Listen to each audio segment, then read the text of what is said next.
जय हिंद दोस्तों, आप सभी का स्टडी विद शेख अकेडमी में स्वागत है। हमने पिछले वीडियो में निशान ज्यामिति को ख़त्म कर दिया था। जो कुछ रह गया उसे बाद में अगले वीडियो में देखेंगे। आज जो नया चैप्टर है वो मेंसुरेशन है। तो मेंसुरेशन पे जितने भी सवाल बन सकते हैं सबको एक एक चैप्टर में हम लोग देखेंगे। देखिए, पहला जो है, पहला आपका वृत्त है। पहला जो चैप्टर नंबर 12 में हम लोग पढ़ेंगे केवल वृत्त पे आधारित रहेगा, और जब हम 13 में पढ़ेंगे तो उसमें सभी, जिसमें बेलन, शंकु और गोला मतलब बेलन मतलब सिलेंडर, शंकु मतलब कोन और गोला मतलब स्फीयर, तो इसको हम लोग देखेंगे।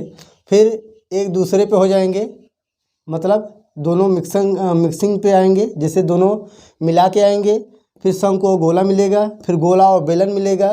तो इस प्रकार से क्वेश्चन आएगा। तो पहले हम लोग एक एक चीज़ों पे देखेंगे और धीरे धीरे हम लोग सिंपल से हार्ड की तरफ चलेंगे।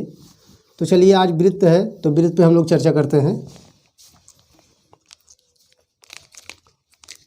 चलिए देखिए, वृत्त होता है क्या। सबसे पहले हम जानेंगे वृत्त कि वृत्त होता है वास्तव में क्या।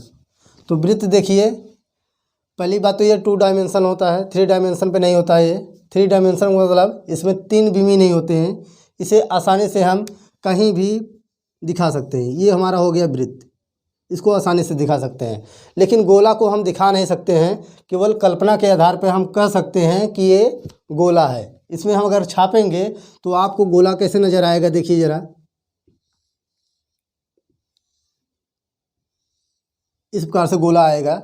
लेकिन वास्तव में ये 3D में होता है, तो इसलिए हम गोला को केवल कल्पना कर सकते हैं कि वास्तव में हम बोर्ड पे या कहीं भी हम गोला दिखा सकते हैं, लेकिन हम दिखा नहीं सकते। केवल कल्पना के आधार पे हम बता सकते हैं कि हम जो छापे हैं ये गोला है, ठीक है ना। तो चलिए हम इस पर कुछ चर्चा करते हैं कि वृत्त होता है क्या। उसके बाद जब हम लोग गोला पे आएंगे तो उसे डिटेल में हम लोग जानेंगे। तो चलिए, वृत्त पे अगर हम देखें तो वृत्त देखिए होता है क्या, कुछ नहीं है। केवल देखिए एक नियत पॉइंट चाहिए हमें, मतलब एक कांस्टेंट पॉइंट हमें मिलना चाहिए, और उस कांस्टेंट पॉइंट को समान दूरी, कोई भी दूरी ले लीजिए आप, समान दूरी पर अगर कोई सभी पॉइंट अगर आपस में मिला दिए जाए तो क्या हमारा एक जो हमें प्राप्त होगा या जो हमारा बनेगा वो हमारा क्या होगा, वृत्त कहलाएगा दोस्तों। तो यानी किसी नियत पॉइंट से समान दूरी पर समस्त बिंदुओं को मिलाने पर जो हमें प्राप्त होता है उसे हम लोग क्या कहते हैं, वृत्त कहते हैं। तो वृत्त में चलिए और आगे हम लोग बात करते हैं। तो देखिए, वृत्त ये हो गया हमारा वृत्त, ये हमारा वृत्त है। तो वृत्त में देखिए कोई पॉइंट रहेगा, कोई नियत बिंदु रहेगा, तभी तो हम वृत्त को क्या करते हैं, ड्रा कर सकते हैं, नहीं तो ड्रा नहीं कर सकते हैं। मान लीजिए ये पॉइंट यहाँ पर अगर आ जाए तो वृत्त बनना संभव नहीं है, क्योंकि वो टेढ़ा मेढ़ा हो जाएगा। तो एक नियत पॉइंट चाहिए, और नियत पॉइंट कहाँ है, जो कि सभी के लिए दूरी हमारी क्या हो जाएगी, समान हो जाएगी। सभी के लिए दूरी हमारी समान हो जाएगी। और ये समान दूरी दोस्तों, जो ये पॉइंट है हमारा, ये वाला पॉइंट, इसको नाम रख लेते हैं ओ।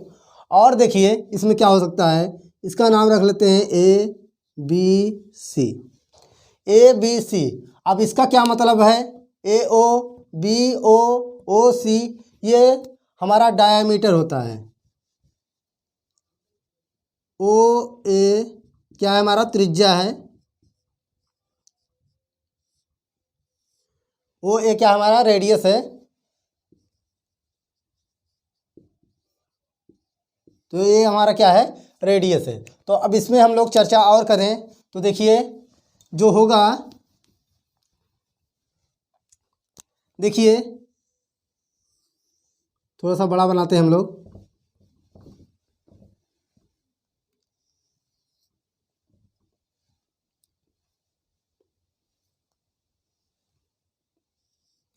तो देखिए जो हमारा पॉइंट है, इस पॉइंट से होकर अगर दो किसी भी, ये तो हमारा क्या होता है, ये चारों तरफ ये जो लाइन हमने ड्रॉ किया है ये वाली, ये क्या होता है हमारा परिधि, इसको बोलते हैं परिधि। इसको क्या बोलते हैं, परिधि।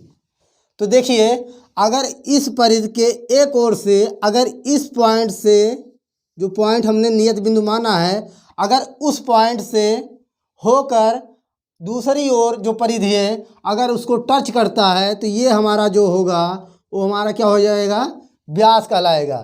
ठीक ना, बात समझ में आई। परिधि के एक ओर से नियत बिंदु से होकर परिधि के दूसरी की ओर अगर टच करती है तो ये हमारा जो प्राप्त होगा दोस्तों क्या हो जाएगा, हमारा व्यास हो जाएगा। और देखिए ये भी हमारा व्यास होगा। क्यों? क्योंकि ये को परिधि से नियत बिंदु से होकर जा रहा है तो क्या कहलाएगा, हमारा व्यास कहलाएगा।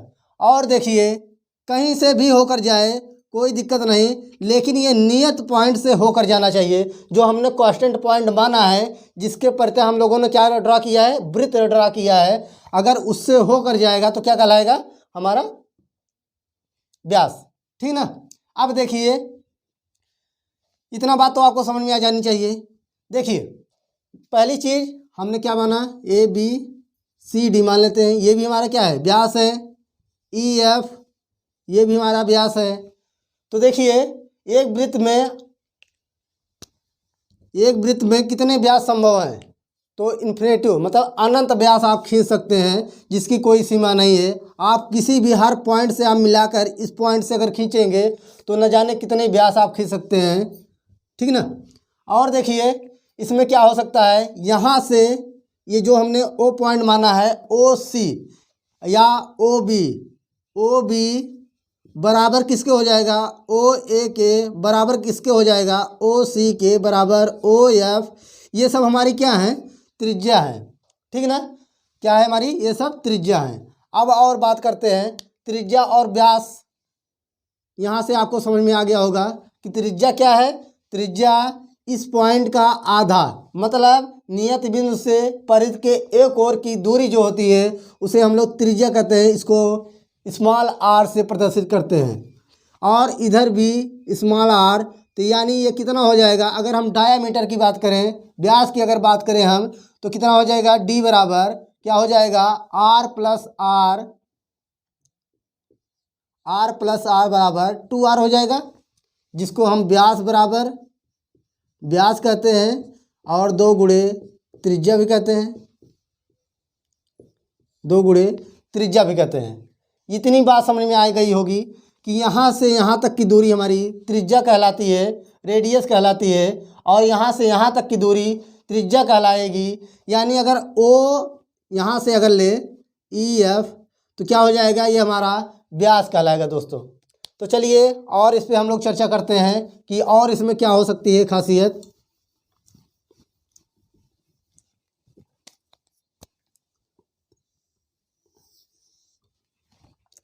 और क्या हो सकता है, ये नियत पॉइंट है, नियत पॉइंट से होकर जाने वाली रेखा हमारी क्या कहलाती है, व्यास कहलाती है। तो और अगर पॉइंट इस पॉइंट से ना होकर जाए, कहीं और से जाए, तो देखिए ये हमारी क्या कहलाएगी, इसको हम लोग जीवा कहते हैं। इसको हम लोग क्या कहते हैं, जीवा कहते हैं। यानी इस पॉइंट से हटकर अगर कोई भी रेखा खींची जाए, सोचिए आप ऐसे भी खींच सकते हैं, ये भी खींचा जा सकता है, ये भी, ये सब हमारी क्या है, जीवा पे हम चर्चा कर रहे हैं, जीवा है हमारा। लेकिन इस पॉइंट से जैसे ही कोई रेखा होकर जाएगी वो हमारी क्या कहलाएगी, व्यास कहलाएगी। और ये हमारी क्या हो सकती है, ये सब हमारी क्या है, जीवा हैं।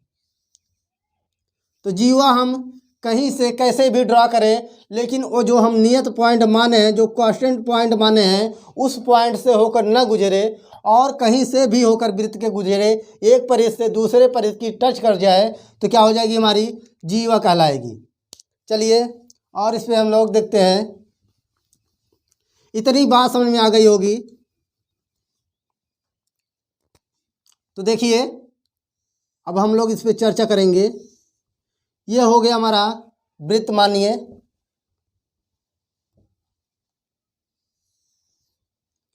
ये हमारा हो गया वृत्त, ये हमारा हो गया कांस्टेंट पॉइंट। अब देखिए अगर इसमें हम संबंध निकालें तो क्या हो सकता है, ये हमारा क्या कहलाएगा, व्यास कहलाएगा पूरा। और हम जानते हैं व्यास का जो आधा होता है क्या होता है, हमारा त्रिज्या होता है। यानी यहाँ से यहाँ तक की दूरी होगी वो क्या होगी, हमारी त्रिज्या कहलाएगी। और यहाँ से यहाँ तक की भी दूरी त्रिज्या ही कहलाएगी। तो देखिए, और यहाँ से पूरी जो दूरी होती है उसको डी लिखते हैं, डायामीटर, और ये हमारा क्या हो जाएगा, व्यास। तो हम जानते हैं कि व्यास और त्रिज्या में क्या संबंध होता है। तो व्यास बराबर, ये देखिए व्यास अगर आर और आर जोड़ दें तो इसी के बराबर होगा। तो व्यास बराबर 2 गुणे त्रिज्या, 2 गुणे त्रिज्या होगा। यानी व्यास को हम डी लिख सकते हैं।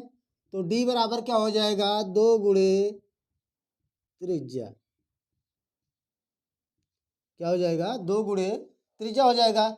ये हमारा एक फार्मूला बन के आया, इसको हम 2r लिख सकते हैं। तो एक फार्मूला हमारे पास क्या आ गया कि व्यास और त्रिज्या में क्या संबंध हो सकता है कि व्यास बराबर 2 गुणे त्रिज्या।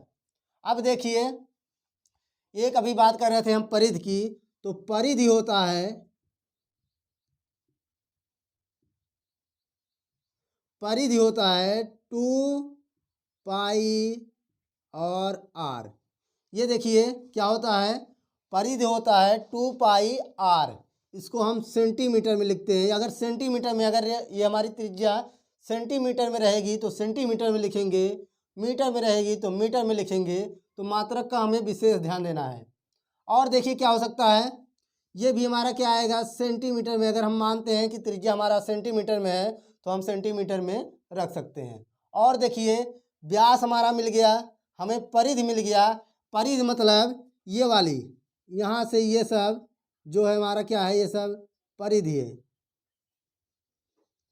ये हमारी क्या है, परिधि है। तो परिधि 2 गुणे पाई गुणे r।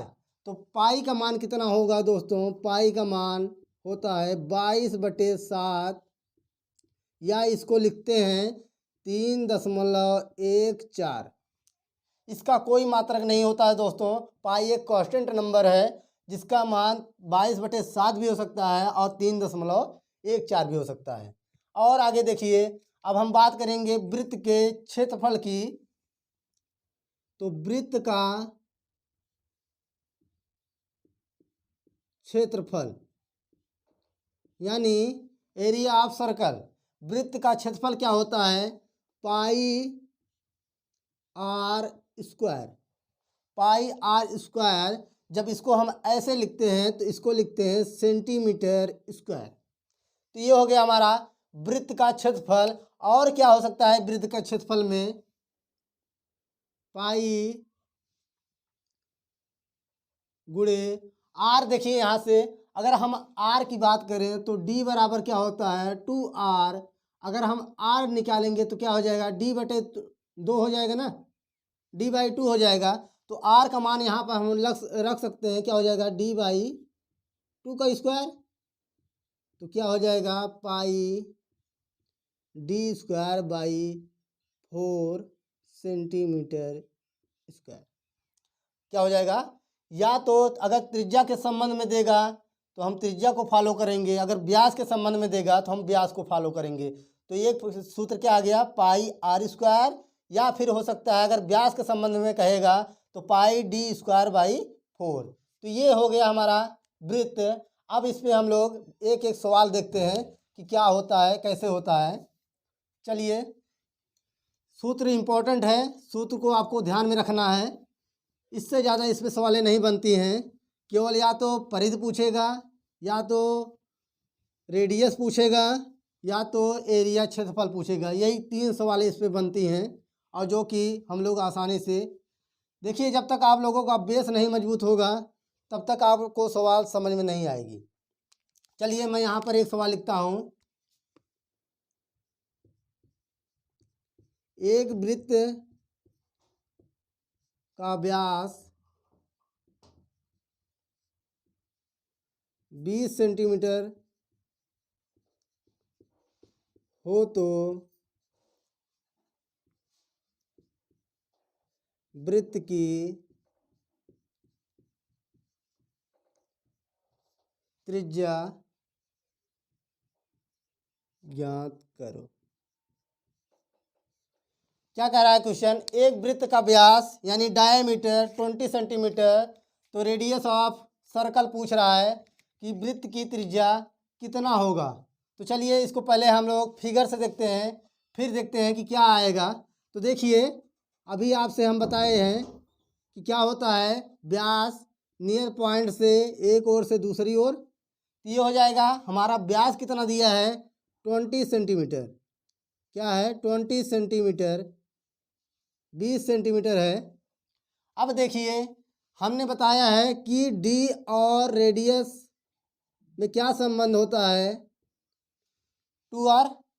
तो देखिए अगर डी 20 दिया है तो हम त्रिज्या तो निकाल ही सकते हैं 2r।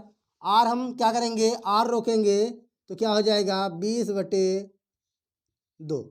तो कितना आ जाएगा, 2 से काटेंगे 2 × 2, 2 × 10 कितना हो जाएगा 20। तो ये आ गया हमारे पास क्या आ गया 10 सेंटीमीटर। यानी जो इसकी त्रिज्या होगी वो क्या हो जाएगा, आधा हो जाएगा ना। तो ये आ जाएगा कितना 10 सेंटीमीटर। अब देखिए और आगे इस पर बात करते हैं। यदि हमारा व्यास 30 सेंटीमीटर हो जाए या 40 सेंटीमीटर हो जाए तो आप त्रिज्या तो आसानी से ही निकाल सकते हैं।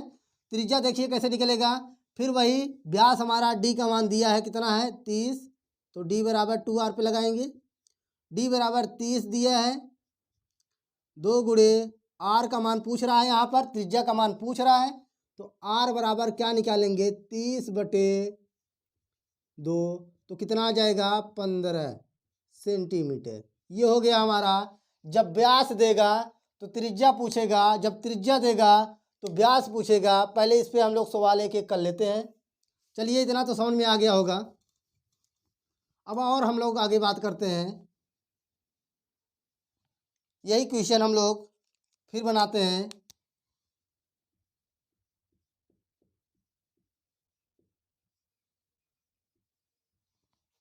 अब यहाँ पर त्रिज्या न रह के क्या पूछेगा, व्यास पूछेगा,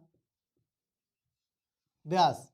तो यानी कह रहा है कि एक वृत्त की त्रिज्या 15 सेंटीमीटर हो तो वृत्त का व्यास ज्ञात कीजिए। चलिए पहले हम लोग एक वृत्त बनाएंगे, उसके बाद अब क्या कह रहा है उसको हम लोग समझेंगे।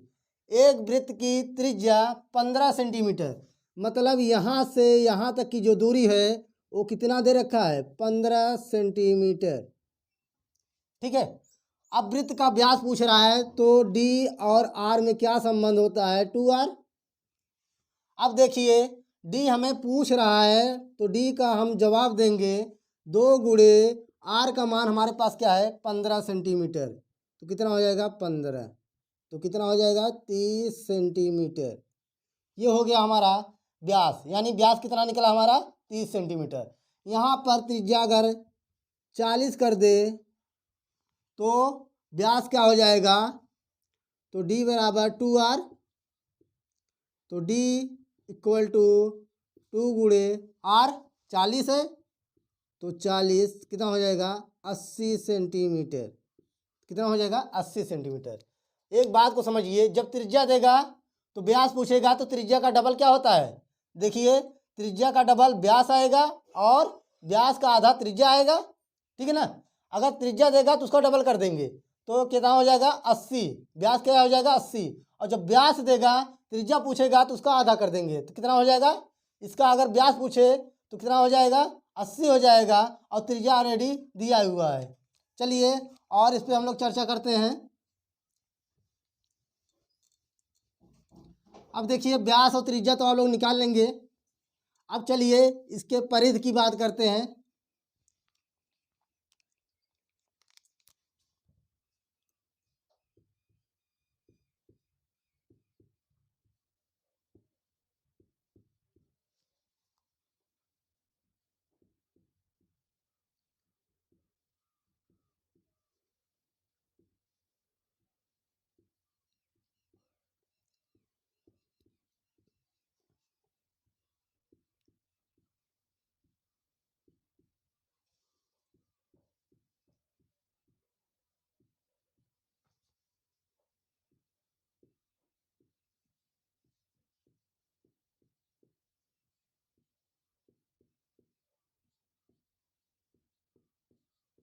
देखिए एक वृत्त की परिधि कितना दिया है 22 सेंटीमीटर हो तो वृत्त की त्रिज्या तथा व्यास ज्ञात कीजिए।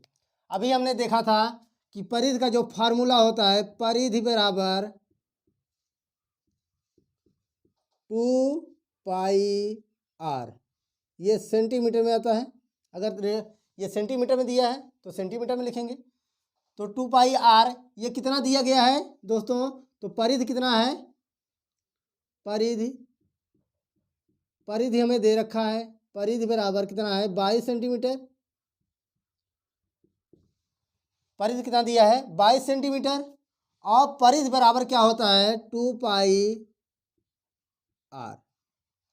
ध्यान से समझिए, परिधि का फार्मूला हमारे पास क्या होता है 2πr और परिधि के जगह पे परिधि हमारे पास दिया है कितना है 22 सेंटीमीटर। तो ऐसे हम लिख सकते हैं, परिधि के स्थान पर 2πr लिख सकते हैं। 2πr कितना है 22 सेंटीमीटर। अब देखिए 2 रखेंगे, पाई का मान कितना होता है 22/7 गुणे r बराबर 22 सेंटीमीटर। देखिए 22 से 22 कैंसिल हो जाएगा तो r बराबर कितना आ जाएगा, यहाँ पर 1 बचा है तो 7 ऊपर 2 नीचे, तो कितना हो जाएगा 2 से काटेंगे तो 3.5 सेंटीमीटर, 3.5 सेंटीमीटर।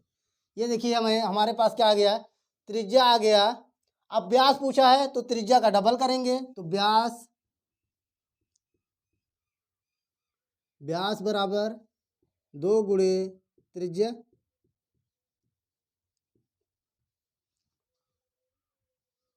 तो व्यास d इक्वल टू 2 गुणे त्रिज्या, तो 2 गुणे त्रिज्या का मान क्या है 3.5, तो 3.5 कितना हो जाएगा 7 सेंटीमीटर। तो व्यास कितना आ जाएगा दोस्तों 7 सेंटीमीटर और त्रिज्या पूछेगा तो 3.5 सेंटीमीटर। ये हो गया हमारा आंसर। अब चलिए इस पे 1-2 सवाल और करते हैं।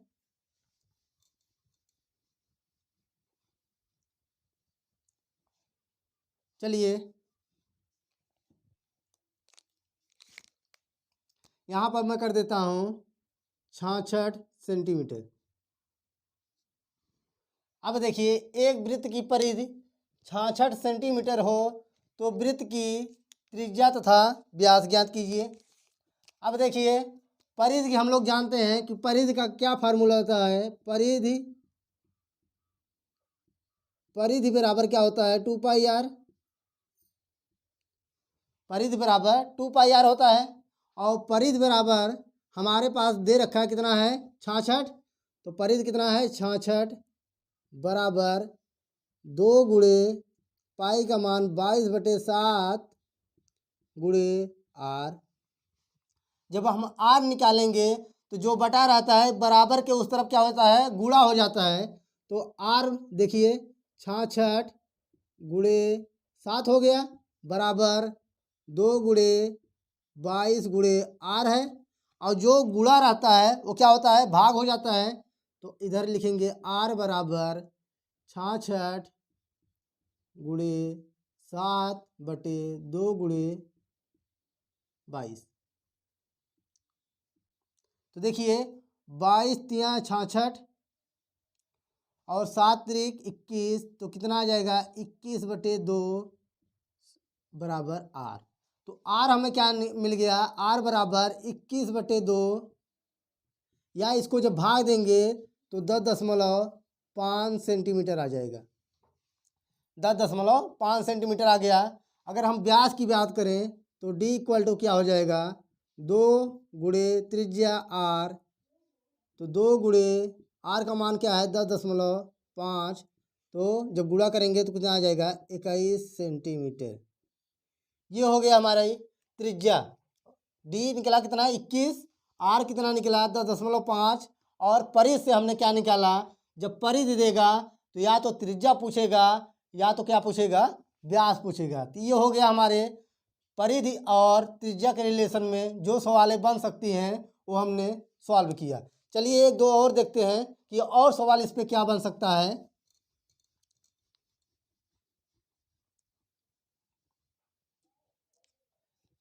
देखिए यहाँ पर मैं फिर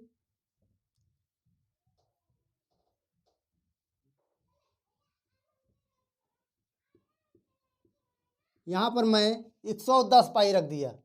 एक वृत्त की परिधि 110 पाई सेंटीमीटर हो तो वृत्त की त्रिज्या तथा व्यास ज्ञात कीजिए। फिर वही फार्मूला हम लोग लगाएंगे। परिधि इक्वल टू क्या होता है, परिधि इक्वल टू 110 दिया गया है, 110 पाई, तो परिधि का फार्मूला क्या होता है, 2 पाई आर बराबर कितना होगा, 110 पाई। अब देखिए इधर पाई से पाई कैंसिल हो जाएगा, पाई से पाई कट जाएगा, तो हमारे पास क्या मिला, 2r बराबर 110। तो r बराबर क्या मिल जाएगा, 110 बटे 2, तो कटेगा कितना आ जाएगा, 55 सेंटीमीटर। तो क्या हो जाएगा, 55 सेंटीमीटर। अगर हम व्यास की बात करेंगे तो व्यास d इक्वल टू क्या होता है, 2 गुणे त्रिज्या। तो व्यास d इक्वल टू 2 गुणे त्रिज्या कितना आ जाएगा, 55। तो 55 रखेंगे तो कितना हो जाएगा, 110 सेंटीमीटर। यानी जो हमारा डायामीटर निकला वो कितना आया, 110 सेंटीमीटर, और जो हमारी रेडियस आई वो कितना है, 55 सेंटीमीटर। तो ये हो गया हमारा कॉन्सेप्ट कि हमने परिधि से क्या निकाल लिया, त्रिज्या भी निकाल लिया और व्यास भी निकाल लिया। चलिए अब इसके एक दो सवाल इस पे और देख लेते हैं, पाई वाले पे, फिर हम लोग बात करेंगे इसके क्षेत्रफल पे। चलिए देखिए परिधि 132 पाई ले लीजिए आप, कि अगर ऐसा क्वेश्चन रहे कि एक वृत्त की परिधि 132 पाई हो तो वृत्त की त्रिज्या तथा व्यास ज्ञात कीजिए, तो उस कंडीशन में हम लोग कैसे सॉल्व करेंगे। तो देखिए परिधि इक्वल टू क्या होता है, परिधि बराबर क्या होता है, परिधि का हम लोग फार्मूला पढ़ चुके हैं, 2 पाई आर। ये क्या होता है, हमारी त्रिज्या, और ये पाई का मान जो होता है 22/7, दो हमारा कांस्टेंट, ये दोनों कांस्टेंट है, रेडियस हमें ज्ञात करनी है। तो परिधि हमें कितना दिया है, 132 पाई, 132 पाई बराबर 2 गुणे पाई आर। अब देखिए पाई से पाई कैंसिल हो जाएगा, पाई से पाई कटेगा, तो कितना आ जाएगा, 132 बटे 2 बराबर आर। तो आर जब भाग देंगे तो क्या हो जाएगा, आर का मान 132 बटे 2, तो काटेंगे कितना आ जाएगा, 2 छंग 12 और जो छंग 12, तो कितना आ जाएगा, 66 सेंटीमीटर। ठीक है ना, इतनी बात आपको समझ में आई होगी। तो कितना आ गया, ये भी सेंटीमीटर में रहेगा, तो 66 सेंटीमीटर। अगर इसके डायामीटर की बात करेंगे तो d इक्वल टू 2r होता है, तो d equal to 2 into R का मान क्या है, 66, तो कितना आ जाएगा, 132। तो कितना आ गया, 132 सेंटीमीटर। अगर सेंटीमीटर में रहेगा तो सेंटीमीटर में, और मीटर में रहेगा तो मीटर में उत्तर हम लोग देंगे। अब चलिए इसी सवाल से हम लोग अब क्षेत्रफल की बात करेंगे। चलिए देखिए अगला क्वेश्चन, एक वृत्त का क्षेत्रफल 22 सेंटीमीटर स्क्वायर हो तो वृत्त की त्रिज्या तथा परिधि। अब देखिए तीनों हम मिक्स कर दिए हैं, यानी एक वृत्त का क्षेत्रफल अगर 22 सेंटीमीटर हो तो वृत्त की त्रिज्या तथा परिधि ज्ञात कीजिए। तो क्या ज्ञात करना है, परिधि त्रिज्या ज्ञात करना है। तो देखिए वृत्त का क्षेत्रफल हम यहाँ पर लिखेंगे, वृत्त का क्षेत्रफल क्या होता है, पाई आर स्क्वायर। क्या होता है, पाई आर स्क्वायर। और वृत्त का क्षेत्रफल कितना दिया है, 22 सेंटीमीटर। तो 22 सेंटीमीटर, 22 बराबर पाई आर स्क्वायर। तो पाई का मान कितना होता है दोस्तों, 22/7। तो 22 इक्वल टू 22/7 आर स्क्वायर। तो देखिए 22 से 22 कैंसिल हो जाएगा, आर स्क्वायर इक्वल टू क्या आ गया हमारे पास, 7। तो आर का मान निकालेंगे तो क्या हो जाएगा, √7। तो ये आ गया हमारा √7। तो यानी अगर आर का मान पूछेगा तो क्या आ जाएगा, √7। ये हो गया हमारा आर का मान। अगर इस पे व्यास अभी परिधि की बात कर रहा है तो परिधि होता है 2πr। परिधि होता है 2πr। तो पाई देखिए परिधि 2 गुणे पाई का मान क्या होता है, 22/7। और आर का मान क्या होता है, यहाँ पर दिया गया है √7। अब देखिए दोस्तों, या तो इसका गुणा करके ऐसे भी कर सकते हैं हम, 22 दूना 44 कणी में 7/7। इतना भी अगर आ जाए परिधि तो भी हमारा सही है, उत्तर कोई काट नहीं सकता। या तो फिर अगर इस कंडीशन में ना लिखना हो तो फिर कैसे लिखेंगे, तो 44 कणी में 7 इसको देखिए कणी में 7 गुणे कणी में 7। तो देखिए एक कणी 7, एक कणी 7 कटेगा, क्योंकि हम पहले ही बता चुके हैं कि क्या होता है, अगर कणी 7 को अगर और एक 7 है तो देखिए इसका और इसका क्या संबंध हो सकता है। तो इसको 7 को हम ऐसे लिख सकते हैं, कणी 7 गुणे कणी 7, यानी 2 कणी 7 मिलके एक 7 का निर्माण करता है। ठीक है ना। तो वही एक 7 था, हमने 2 कणी में कर दिया, एक कणी 7 और एक कणी 7। तो ऊपर वाले कणी से ये कणी वाला कट गया, तो हमारे पास क्या बचा, 44 बटे कणी में 7 सेंटीमीटर। ये हो गया हमारा। अगर कणी के संबंध में आएगा तो ऐसे हम लोग सॉल्व करेंगे। चलिए एक सवाल और देखते हैं।